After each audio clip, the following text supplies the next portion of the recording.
নমস্কার বন্ধুরা, আমি মিতালি আর এসে গেছি নতুন একটা ভিডিও নিয়ে। আজকেও যাচ্ছি কিন্তু বিয়ের বাড়ি।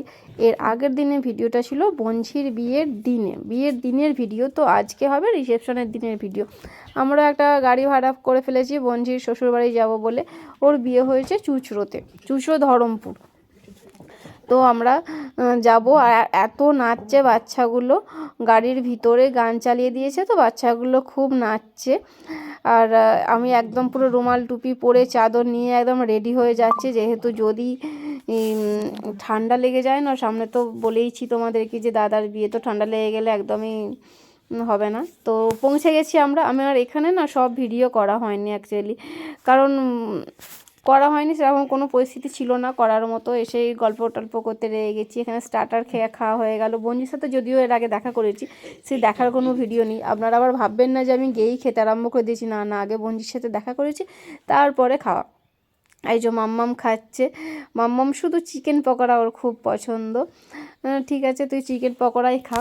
আর এখানে বর্ষা দাঁড়িয়ে দাঁড়িয়ে একটু ঠান্ডা হাওয়া খাচ্ছে, আরও বেশি ঠান্ডা হাওয়া খাচ্ছে। আমরা ফুচকাও খেলাম, তার সাথে চিকেন পকোড়া, ভেজ পকোড়া সব কিছুই খেয়েছি। আর ভিডিওটা না মাম্মাম করেছে, আমি তো জানিই না। আমি একটু শাড়িটা ঠিক করছি, আর ও এসে ভিডিওটা কখন করেছে। আমি বলছি তুই দে শিগগিরই ফোনটা আমাকে। এই যে আমার বঞ্ঝিকে খুব সুন্দর লাগছিল সেদিনকে, বিয়ের, আমার তো মনে হয়েছে বিয়ের দিনের থেকে খুব সুন্দর লাগছিল রিসেপশনের দিন। তো তোমরাও ভিডিওটা দেখে বলো তো। আগের ভিডিওটা তো অনেকেই দেখেছো, তো সেটা আজকের ভিডিওটা দেখে বলো যে বঞ্ঝিকে কোন দিনকে সেরা লাগছিল, রিসেপশনের দিনকে না বিয়ের দিনকে। তো আমরা সবাই মিলে গ্রুপ ছবি তুললাম। আর খাওয়ার প্যান্ডেলেও কোনো ছবি তুলতে পারিনি। আমার মেয়ে স্টার্টার খেয়ে এতটাই পেট ভর্তি করে ফেলেছে যে খাবার প্যান্ডেলেতে গিয়ে কিচ্ছু খায়নি।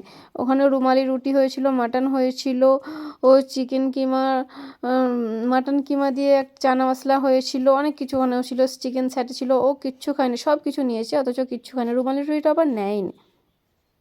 আমার কাছ থেকে একটুখানি রুমালি রুটি ছিঁড়ে ওর মুখে দিলাম, ও একটুখানি খেয়েছে। আর এক পিস মাত্র মাটন খেয়েছে। আমি যে খা রে, বলছে না আমি আর খাবো না, আমার খেতে ভালো লাগছে না।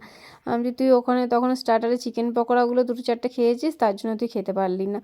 যেখানে রিসেপশন পার্টিটা অ্যারেঞ্জ করা হয়েছিল ওটা হচ্ছে চুঁচড়ো ধরমপুর খেলার মাঠ। তো ওখানে সামনেই মাঠ, পাশেতে একটা বড় ক্লাবে এইসব হচ্ছে। এত সুন্দর যে কি বলবো, অ্যাটমসফিয়ারটা খুব ভালো লাগছিল। তো দেখা হচ্ছে নেক্সট কোনো ভিডিওতে। টাটা।